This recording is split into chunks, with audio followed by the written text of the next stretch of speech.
출애굽기 8장 93면이 됩니다. 구약성경 93면.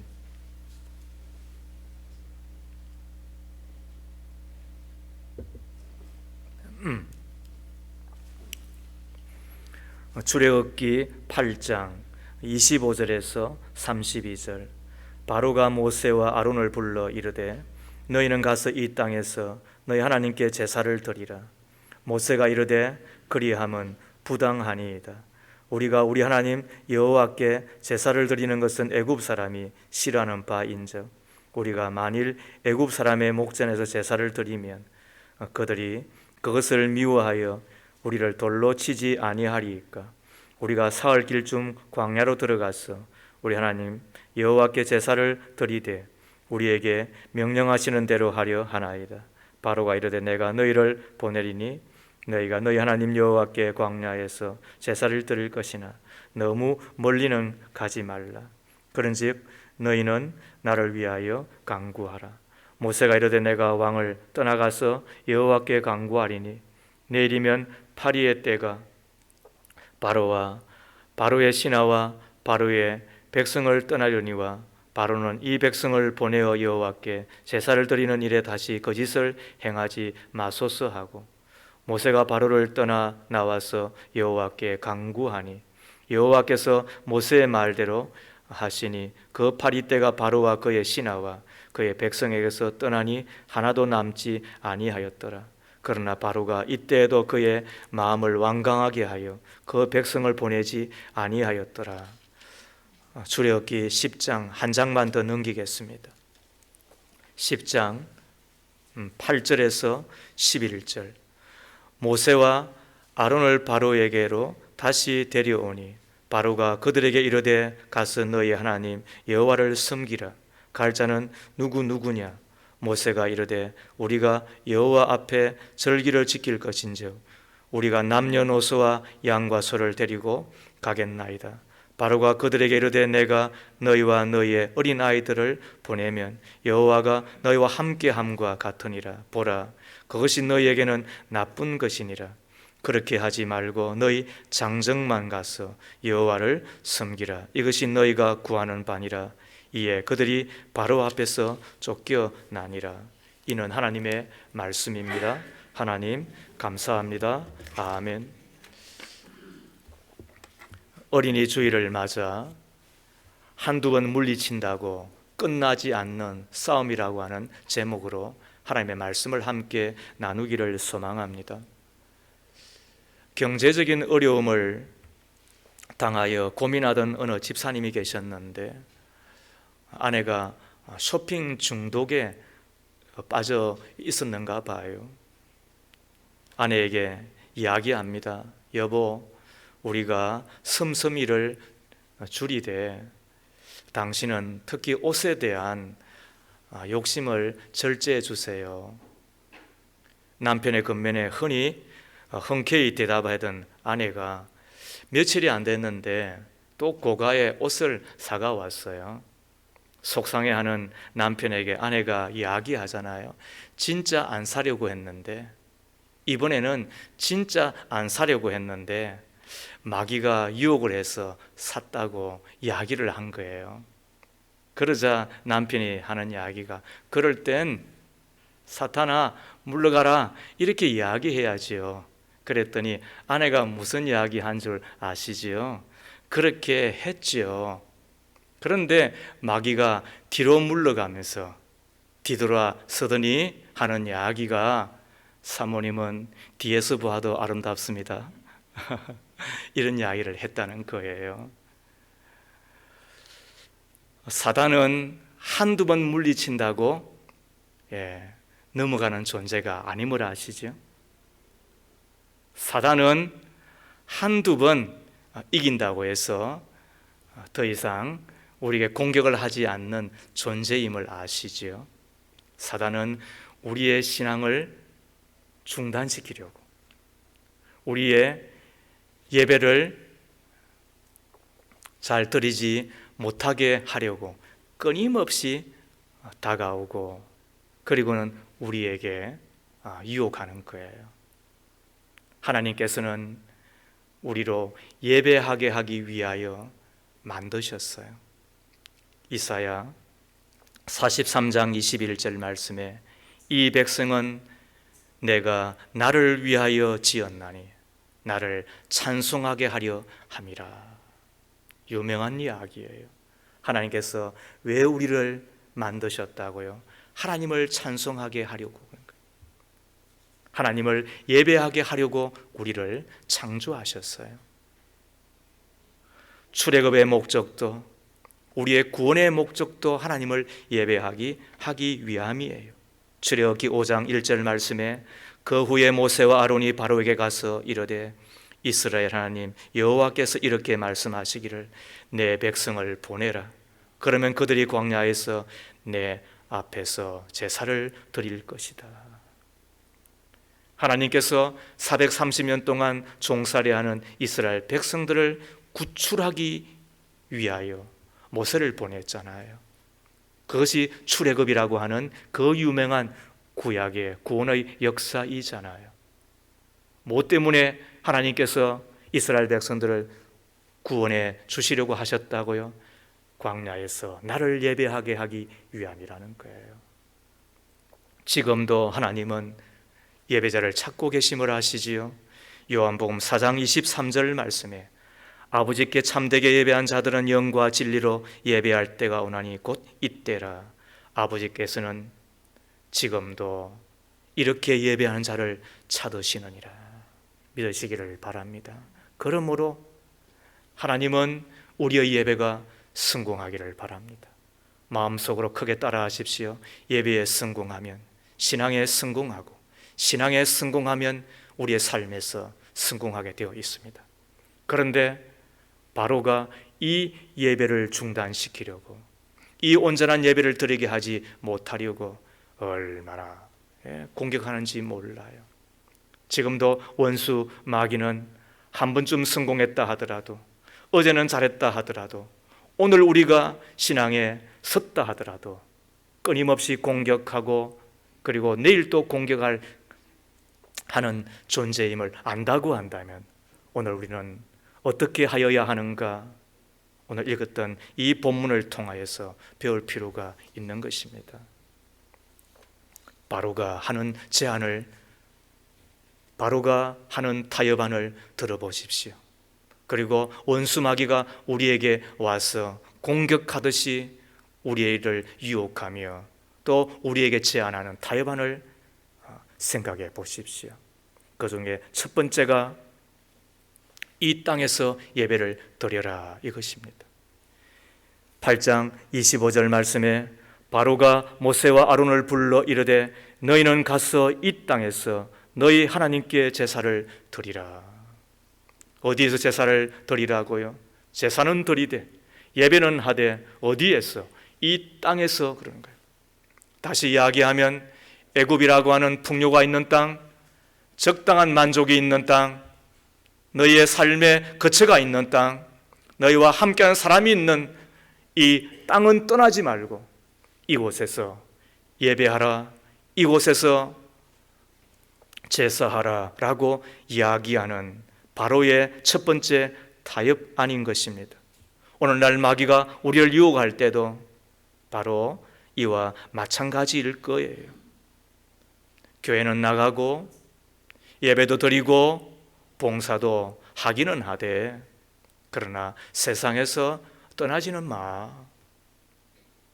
이 유혹 앞에 우리도 자칫 굴복하여 이렇게 말할 수 있잖아요. 제가 교회는 다닐 거예요. 그러나 가만히 내버려 두세요. 저에게 더 요구하면 저 언제라도 교회 떠날 수 있어요. 이렇게 자칫 위협하고 그리고 또 공갈하고 있는 우리들은 아닌가요? 그러나 명심하십시오. 우리의 키우는 자녀가 우리를 향하여서 이렇게 이야기한다면 엄마 학교 가라고 공부하라고 이야기하지 마세요. 자꾸 학교 가라고 공부하라고 이야기하면 저 다 때려치우고 말 거예요. 여러분 이렇게 이야기하면 얼마나 속상하겠어요? 속상한 것 이전에 엄마 공부하라고 학교 가라고 계속 이야기하면 다 채워버리고 말 거예요. 이렇게 말하면, 그렇게 말하는 아이는 아마 엄마를 위협하기 이전에 칠푼이 되고 말 거예요. 그죠? 사람 되기 쉽지 않아요. 공부를 이야기하는 것이 아니라 삶을 이야기하는 거예요. 하물며 우리의 신앙생활도 그와 같다고 한다면 저 교회는 갈 거예요. 예배는 드릴 거예요. 그러나 너무 그렇게 떠나라고, 그리고는 좀 정리하라고 이야기하는 것 하지 말라고, 그러면 저 교회 떠나고 말 거예요. 이렇게 말하면 우리 하나님이 얼마나 마음 아프시겠어요. 지금도 사단은 우리에게 나직하지만은 감미롭게 속삭이고 있는 것 여러분 들리세요? 아무런 부담 없이 종교인으로 살면 되지. 주일날 와서 교회에 예배 드리면 되지. 뭘 그렇게 나대느냐고. 사랑하는 여러분, 이 사단의 타협안에 대하여 우리가 어떻게 해야 될까요? 오늘 모세에게서 배우는 거예요. 26절 말씀에 모세가 이르되 그리함은 부당하니이다. 얼마나 점잖해요. 그러나 얼마나 단호해요. 신앙을 가지면 우리는 단은 아니라 할지라도 세상에서 분리될 필요가 있잖아요. 어떤 데는 세상에서 떠나야 될 때가 있잖아요. 사람에 따라서 다 틀리겠지만, 그러나 어떤 때는 내가 책임을 져야 될 부분이 있으시잖아요. 그렇게 한다고 해서 신앙생활에 결정적인 장애가 되는 것은 아닐 수 있는 거예요. 그럼에도 불구하고 하나님께서 나를 믿고 나를 사랑하고 나에 대한 기대가 크기 때문에 하나님이 말씀하시는 것이 있을 수 있잖아요. 제가 예전에 교회를 섬길 때에 안수 집사님으로, 그분은 참 부자였어요. 강남에 빌딩이 2채가 있었고, 그런데 안수 집사가 되고 하나님의 교회를 섬기는 가운데 운동을 좋아하니까 필드를 나가되 토요일마다 나가셨는가 봐요.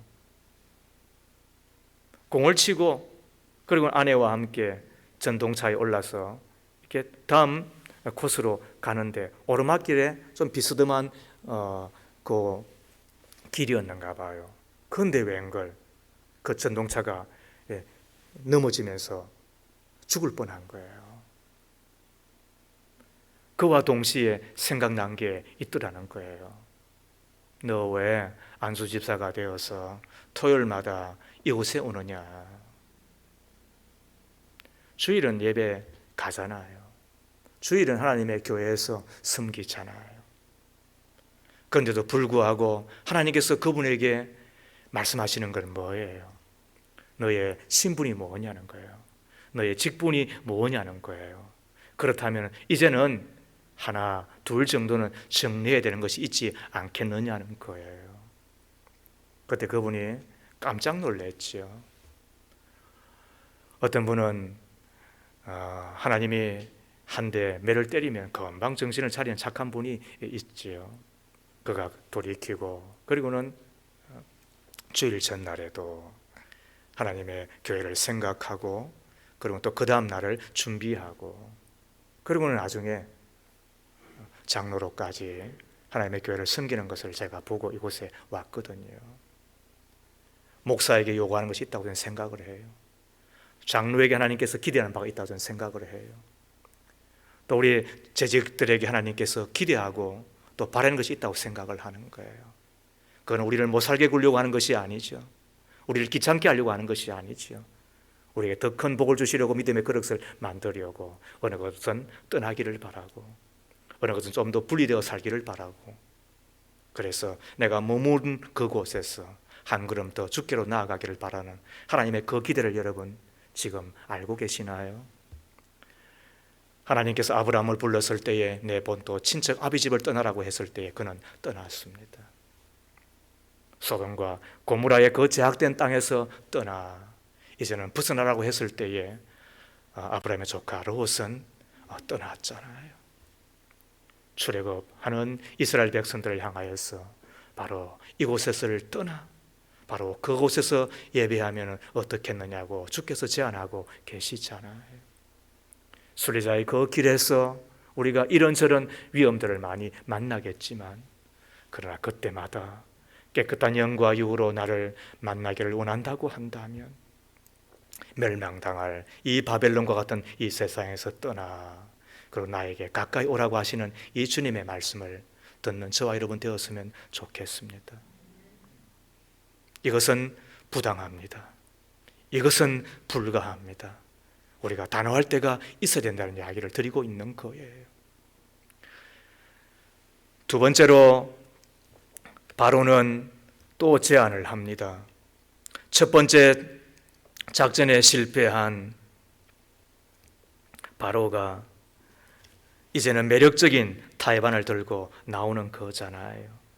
아마 사단도 마찬가지일 거예요. 두 번째 타협안 제안이 무엇입니까? 그것은 첫 번째는 이곳에서 제사 예배 드리라 하다가 이제는 두 번째 너무 멀리는 가지 말라 이런 것이었습니다. 28절 말씀을 보세요. 바로가 이르되 내가 너희를 보내리니 너희가 너희 하나님 여호와께 광야에서 제사를 드릴 것이나 너무 멀리는 가지 말라. 이곳을 떠나기는 하되 어떻게 하라고요? 너무 멀리는 가지 말라. 어떤 이야기일까요? 예수를 믿어. 그러나 너무 유별나게 믿지는 말어. 이런 이야기 아닐까요? 신앙생활 해. 그러나 너무 티내게 예수 믿지는 말어. 촌스럽잖아. 이런 이야기이지 않겠어요? 기도해. 그러나 부르짖고 기도하는 거 너무 하잖아. 좀 점잖게 하면 안 되겠어? 이렇게 이야기하는 것 아니겠어요? 바로 여기에 우리 믿음의 사람들의 무력함이 있다고 생각을 합니다. 왜 우리의 교회들이 이렇게 무력해졌을까? 누워서 침 뱉는다고 생각하지 마시고요.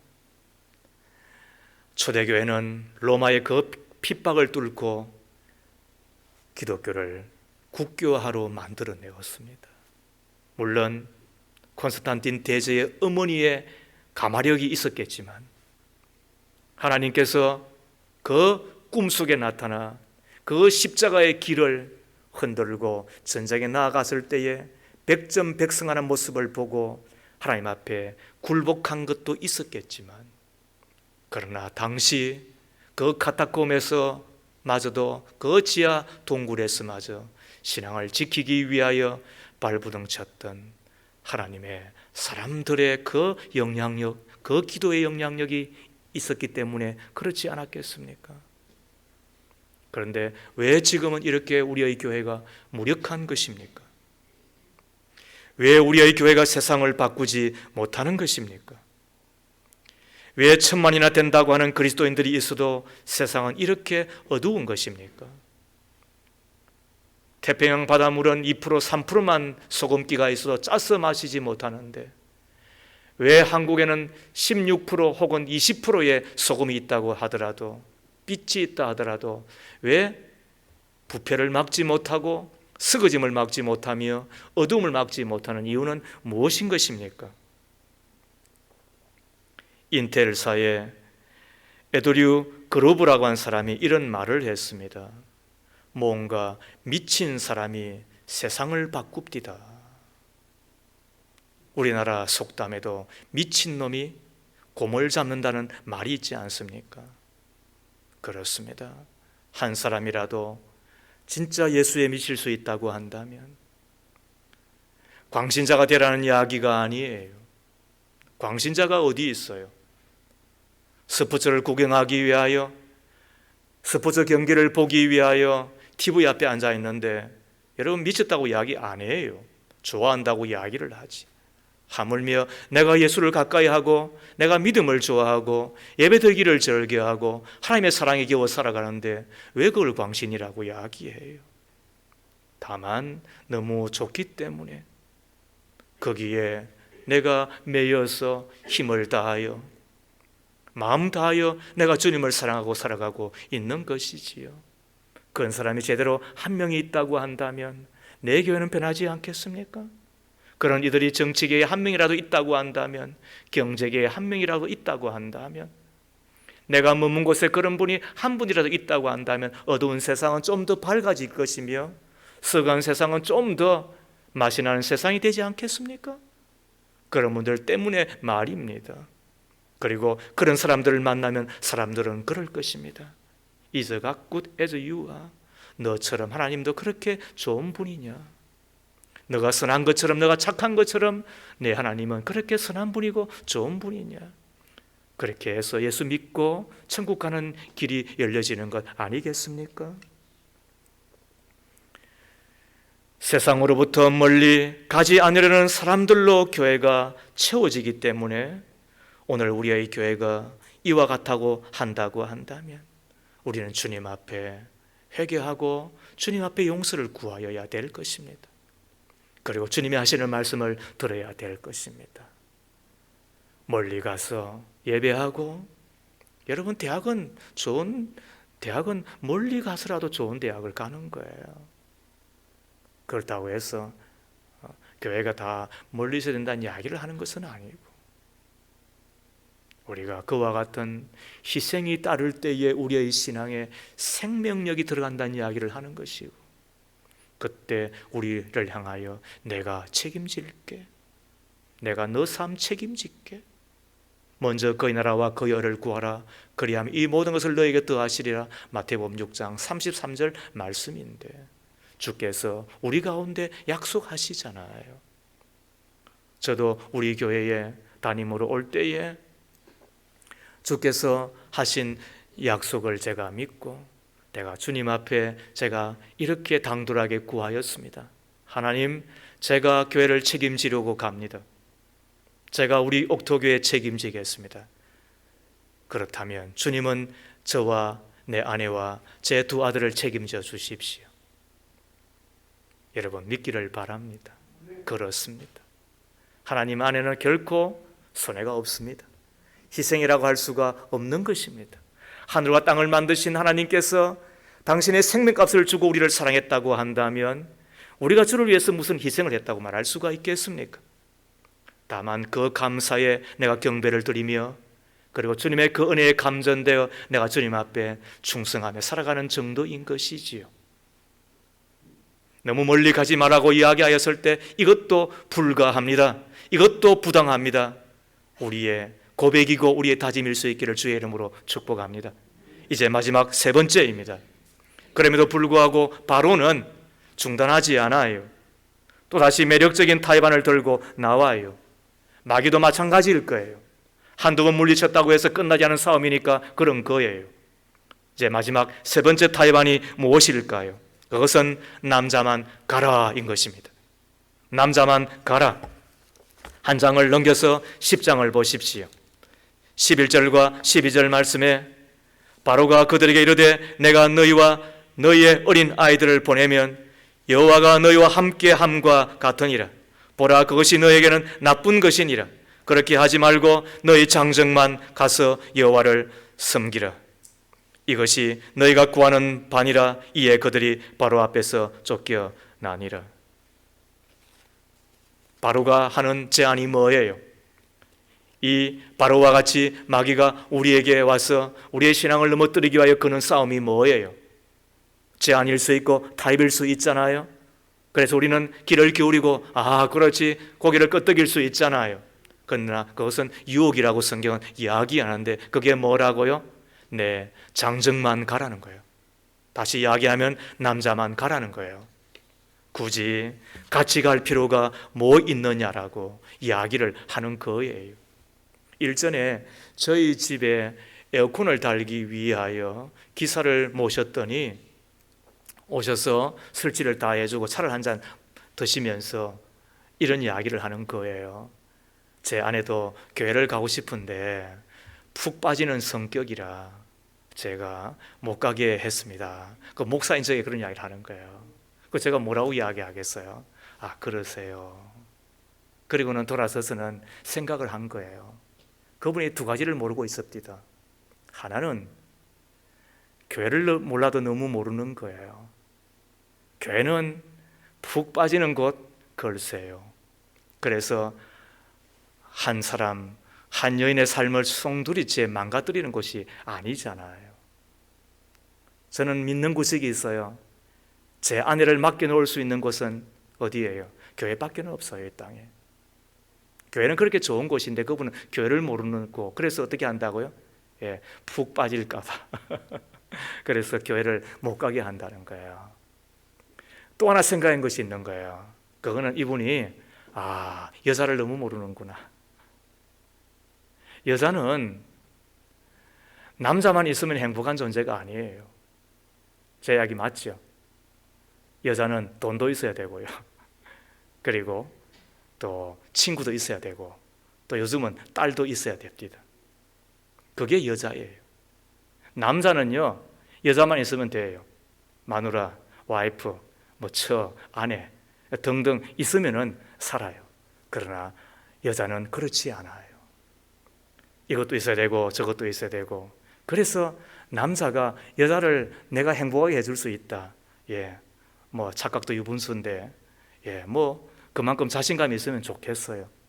그러나 여자는 남자도 있어야 되지만 뭐가 있어야 된다고요? 그는 교회가 있어야 됩니다. 여자는 믿음의 친구들이 있으셔야 되는 거예요. 그래야 행복한 것입니다. 그런데 마귀는 어떻게 이야기한다고요? 내가 당신 책임질게. 교회 안 가도 되잖아. 내가 행복하게 해줄게. 여러분, 여자를 너무 몰라서 그런 거예요. 여자는 이것도 저것도 있어야 되고 특별히 하나님이 계셔야 됩니다. 남자도 마찬가지지만 우리 예수님이 계셔야 됩니다. 하나님의 교회가 있으셔야만 하는 겁니다. 그런데 오늘 바로는 어떻게 이야기한다고요? 너 혼자 가 그러는 거야. 왜 굳이 아내를 데리고 가려고 그래? 그리고 내 아이까지 데리고 가려고 왜 그래? 너 혼자 열심히 하면 되지. 이렇게 말하는 거예요. 우리는 여기에서 또 하나의 함정을 보게 됩니다. 그것은 내 자녀는 내버려둬. 이런 이야기가 이 속에 묻어 있는 거예요. 내 아이까지 뭘 그렇게 챙겨서 교회 다니려고 하느냐고. 내 자녀를 뭐 굳이 그렇게 바리바리 싸서 하나님의 교회 데리고 가고 그리고 예수 믿게 하려고 하느냐고. 자유잖아. 나중에 의식이 있고 그때 깨닫고 돌아오면 되잖아. 이렇게 우리의 신앙의 원수 마귀는 우리를 이렇게 제한하고 유혹하고 또 우리로 타협케 하는 것이지요. 그러나 기억하십시오. 어느 한 때를 지나고 나면 더 이상 신앙이 들어가지 않는다라는 것입니다. 일정한 그 나이가 지나고 나면 더 이상 신앙이 들어가지 않는다라는 것입니다. 성교학자인 월버터 체프만 박사가 4,500명이 모인 집회에서 그들을 대상으로 앙케이트 조사를 했습니다. 그리하였더니 이런 결과가 나왔습니다. 10살 이전에 예수님을 영접했다고 대답한 이가 400명이고 그리고 10살부터 14살까지 사이에 예수님을 영접했다는 이가 600명인 거예요. 그러고 보면 14살 이전에도 예수님을 영접하는가 봐요. 참 신기하지만 그러나 신비한 일이에요. 그가 정확하게 예수님을 만나는 거예요. 모든 위대한 인물들을 가만히 보면 어린 아이 때 예수님을 정확하게 영접을 했어요. 그리고 한 시대를 풍미하며 그리고는 그 세상에서 빛과 소금이 되는 역사가 나타났어요. 이게 선교의 역사이고 기독교의 역사예요. 한 사람이 한 인격의 예수님을 정확하게 만나면 저는 확신하고 자신합니다. 자기의 인생을 바르게 세울 뿐만 아니라 다른 사람을 축복하며 자기의 머문 것을 반듯하게가 아니라 복되게 만들어 갑니다. 이것이 하나님의 역사이고 생명의 역사이고 천국의 역사이고 복음의 역사예요. 그런데 4,500명 가운데 1,000명이 14세 이전에 예수를 만나더라는 거예요. 그리고 16세부터 20세 사이에 청년의 초기에 예수님을 영접한 이가 4,500명 가운데 다시 1,000명이었다고요. 그렇다면 20세 초반까지 예수님을 믿는 그 비율이 어떻게 되느냐? 4,500명 가운데 약 2,000명이니까 약 40%죠, 그죠? 예, 약 40% 이상이 그때 예수님을 딱 만나더라는 거예요. 자, 그 다음에 하나 더 들어보십시오. 30세가 지나고 난 이후에 예수를 믿은 사람 손을 드세요라고 했더니 4,500명 가운데 24명밖에 없었습니다. 30세 이전까지가 거의 마지노선이더라는 거예요. 30세 딱 지나고 나니까 예수님을 영접하는 비율이 4,500명 가운데 24명이면 몇 프로가 되는 거예요? 5%도 채 안 된다는 것인 거예요. 흥미를 느낀 이 체프만 박사가 연구를 더 확대해서 세계 각처의 많은 그룹들을 대상으로 광범위하게 조사를 하고 우리한테 보고하는 바가 다음과 같습니다. 25세 이후에 예수를 믿을 확률은 1,000명 가운데 1명. 35세 이후에 예수를 믿을 확률은 5만 명 가운데 1명. 45세 이후에는 20만 명 가운데 1명. 55세 이후에는 30만 명 가운데 1명. 그리고 다시 75세 이후에 예수를 믿을 확률은 70만 명 가운데 겨우 1명이더라는 거예요. 우리 안에 30세 이후가 되셨음에도 불구하고 40대 혹은 그 이후에도 예수를 믿은 분들은, 여러분들은 진짜 복받은 분이에요. 여러분은 진짜 하나님의 교회 하나 세우고 가셔야 돼요. 천국 가셔야 된다. 왜? 나중에 천국 가보고 나면 내가 지옥 가면 어떻게 됐을까? 여러분 그때 생각할 거예요. 제가 여러분들을 향하여서 공갈하는 것이 아니고 협박하는 것이 아니에요. 저는 이것이 믿어졌고 성경 가운데 1점이라도 땅에 떨어지지 않는 하나님의 진리의 말씀 가운데 제가 깨달은 바예요. 아, 내가 예수를 믿었구나. 아, 내가 하나님의 자녀가 되었구나. 이 세상에도 육신의 고향이 있는데 하물며 영혼의 고향은 없겠는가? 이 땅 가운데서도 내가 그리워하는 내 부모의 집이 있는데 내 영혼의 집, 내 아버지의 집이 없겠는가? 그래서 나는 너무 좋다. 나는 너무 고맙다 그랬습니다. 그래, 그것 때문에 제가 목사까지 되었습니다. 그리고 이 사실을 전하여주고 싶고 이 사실을 내가 만나는 사람들에게 꼭 심어주고 싶었던 것입니다. 목사로 살지만은 그러나 목사같이 살지 않고 목사답게 살기를 원하였던 바는 내가 전하는 하나님의 말씀에 장애가 될까 봐, 내가 전하는 복음에 혹시 장애가 될까 봐. 그래서 제가 어떤 거는 안 해야 되고 어떤 건 더 해야 된다고 저는 나름대로 생각하고 있는 사람인데, 이유는 단 한 가지. 내가 그렇게 좋아했던 예수, 내가 그렇게 사랑했던 그 예수, 나 때문에 예수 믿지 못하게 될까 봐, 그 두려움 때문에 그렇게 사는 것이지요. 제가 좀 더 잘해야 되는 것이 있다고 한다면 저에게 온유하게 이야기해 주세요. 그러면 제가 바꿀게요. 그렇게 해서 우리가 함께 그 천국에 가야 되는 것이잖아요. 그런데 내가 늦게나마 예수를 믿었으면 그거는 복 중에 복이잖아요. 그죠? 75세 이상은 70만 명 가운데 1명이니까 55세 이상도 30만, 40만 가운데 1명이 내가 되었으니까 얼마나 고마워요. 이 이야기를 다시 이야기하면 일정한 시간이 지나고 나면 예수 믿을 확률이 너무너무 줄어든다. 그리고 어릴 때에 예수 믿게 해드려야 된다. 어린이 주일이니까 이 이야기를 하는 거예요. 믿음의 가족 여러분, 하나님은 나에게 생명을 주셨습니다. 자녀를 키우면서 너가 내 아들이 된 것, 너가 내 딸이 된 것이 고맙다라고 이야기를 하잖아요. 왜? 사랑스러우니까. 해피 버든이라고 내가 너 때문에 힘이 든 것은 있지만은 그러나 너 때문에 행복하다. 그렇게 해서 해피버든이라고 이야기하는 거예요. 그러나 그 자녀의 양육에 있어서 우리가 해줘야 될 최고의 선물이 뭐냐? 최고의 축복이 뭐냐? 그는 어린 날 예수를 믿게 해 주는 거예요. 저는 제 작은 아버지가 목사였기 때문에 저는 유치부 출신이에요. 유아 세례는 안 받았지만은 유치부 출신이에요. 초등학교 2학년 때까지 예수를 믿었어요. 교회 재미나게 다녔어요. 성경학교 그때는 새벽도 하고 낮에도 하고 오후에도 하고 3번씩 했잖아요. 그걸 4박 5일 할 때 제가 그 출신이에요. 그런데 시골에 살다가 도시로 이사를 가는 통에 이사한 그곳에 첫날 교회를 갔더니 그거로 마지막이었어요. 그리고는 대학교 3학년 때까지 교회를 가본 적이 없어요. 제가 예수를 믿고 나서 왜 나의 선생님은 나를 안 찾았을까? 깨제제하고 못 살고 또 혹은 못생길 수도 있으니까 왜 나를 그렇게 내버려 두었을까? 제가 너무 화가 났어.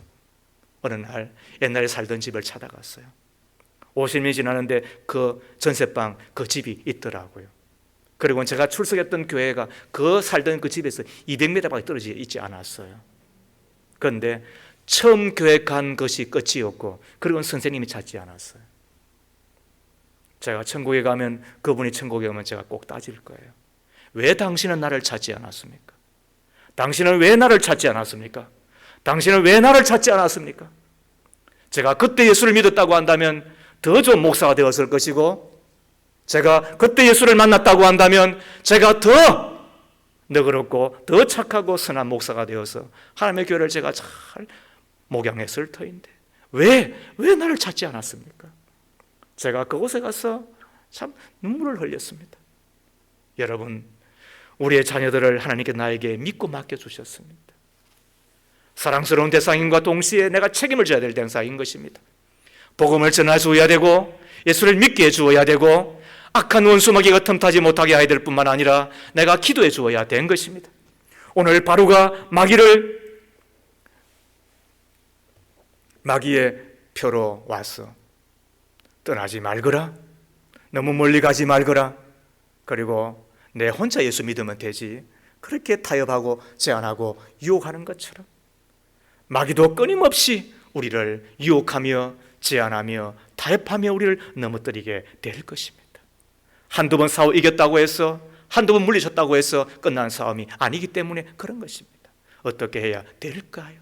그 어린 날 그리고 그 옥토와 같은 그 마음에 예수님의 생명의 씨앗을 뿌려주고 믿음은 들음에서 난다고 들음은 그리스도의 말씀으로 말미암다고 이야기했으니까 말씀 한마디라도 얘야 너는 하나님의 사람이란다.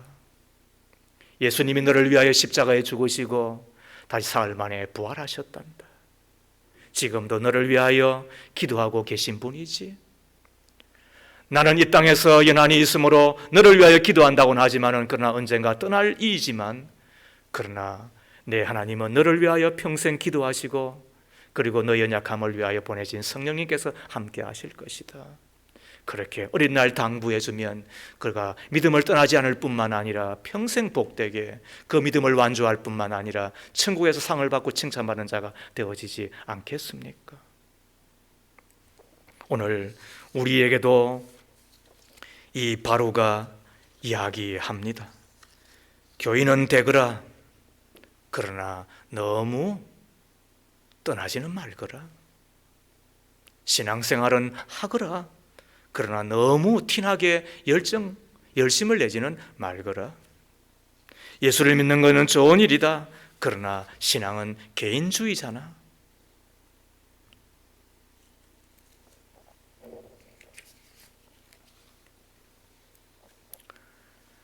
열심히 믿어도 좋아. 그러나 신앙은 너 혼자 하는 거잖아. 모세는 이런 바로의 제안과 그 타협에 거절하잖아요. 그것은 부당합니다. 교인이 되거라. 그러나 너무 떠나지는 말거나 야구 이야기할 때 아니, 나는 그렇게 할 수 없어요. 예수를 믿으라. 그러나 너무 티나게 열정은 내지 말거라. 아니, 저는 그렇게 할 수가 없어요. 예수 믿는 것 정말 좋은 일이고, 그리고 열심히 믿는 것 얼마나 좋아. 그러나 신앙은 개인적이고, 그러나 혼자 열심히 하면 되는 것이지. 아니, 저는 그렇게 할 수 없어요. 우리가 단호하게 거절하고 거부하고, 그리고는 또다시 묵묵히 거기를 걸어가는 저와 여러분 다 되기를 바랍니다. 그러므로 싸움은 여기서 끝나지 않습니다. 오늘도, 그리고 내일도, 장래에도, 뿐만 아니라 우리의 자녀를 둔 부모 세대인 우리들, 마지막 주님을 만나는 그날까지 이 싸움을 계속해야 될 것인데, 징기스칸에게는 그가 황제가 될 것을 믿고 끝까지 생사고락을 함께한 몇 사람이 있었다고 합니다. 징기스칸은 그들을 타르탄이라고 불렀습니다. 그리고 징기스칸이 황제가 되었을 때 타르탄에게 다음과 같은 특권을 약속하였습니다. 첫째, 언제든지 누구든지 누구의 허락을 받지 않아도 왕의 집에 들어올 수 있다. 둘째, 전쟁이 끝나고 나면 노획물 중에서 가장 좋은 것을 내가 선택할 수 있다. 세 번째, 세금이 면제된다. 네 번째, 사형에 해당하는 죄를 9번 지었다 할지라도 용서받을 수 있다. 다섯 번째, 나라 안에서는 내가 원하는 땅을 무엇이든지 다 가질 수 있다. 그리고 마지막 여섯 번째, 이러한 권리는 앞으로 내 자식의 자식에까지, 내 대까지 이르게 된다. 여러분, 한 사람이 황제가 될 것을 믿고 그렇게 충성하였던 이에게 타르탄이라고 부르며 이 상상할 수 없는 권리와 그리고 그 축복을 약속했다고 한다면, 이 땅에 하늘과 땅을 만드신 이가 우리의 제3을 위하여, 우리의 영생을 위하여 죽으시고 다시 부활하시고 지금 살아계셨다고 한다면, 다시 오실 예수님이라고 한다면, 여러분, 우리도 하늘나라의 타르탄이 되고, 그리고 하나님께서 약속하신 그 복을 우리도 기대하며 살아야 되지 않겠습니까? 내가 나를 위하여 충성하였느냐, 타협하지 아니하고 믿음대로 그리고 약속을 따라 살았느냐, 내가 너와 내 가정을 축복하겠다, 책임지겠다, 내 자손까지 천대까지 복을 주시겠다고 하던 하신 그 약속이 우리의 것이 되어지지 않겠습니까? 이것을 우리가 기대하는 정도가 아닙니다. 우리의 생애 가운데 꼭 우리가 체험하며 그것 때문에 주님을 더욱더 노래하며 주님을 찬송하며 주님을 예배하는 저와 여러분이 되면 다 좋겠는데, 믿으시면 아멘 하십시다. 하나님 아버지, 예수님으로 말미암아 제3의 은총과 함께 하나님의 자녀된 특권을 주심을 감사합니다. 우리에게 주신 이 보배로운 믿음과 함께 이 땅에 살아가는 동안 예배자가 되게 하소서. 하나님을 영화롭게 할 만큼 헌신자로 살아가게 해 주시옵소서. 우리의 가정과 우리 자녀들과 함께 천국 가는 자가 될 뿐만 아니라 아름다운 믿음의 공동체를 세우며 그리고 이 땅의 빛과 소금이 되는 하나님의 교회를 만들어내는 주님의 사람, 충성된 종으로 살아간 저희들이 다 되기를 소망합니다. 그리하여 나 때문에 가정, 특히 우리의 자녀들이 예수를 잘 믿고 이 땅에서도 하나님의 사람으로 아름다운 열매를 맺는 믿음의 큰 인물들이 꼭 되기를 비옵니다. 예수님 이름으로 기도합니다. 아멘.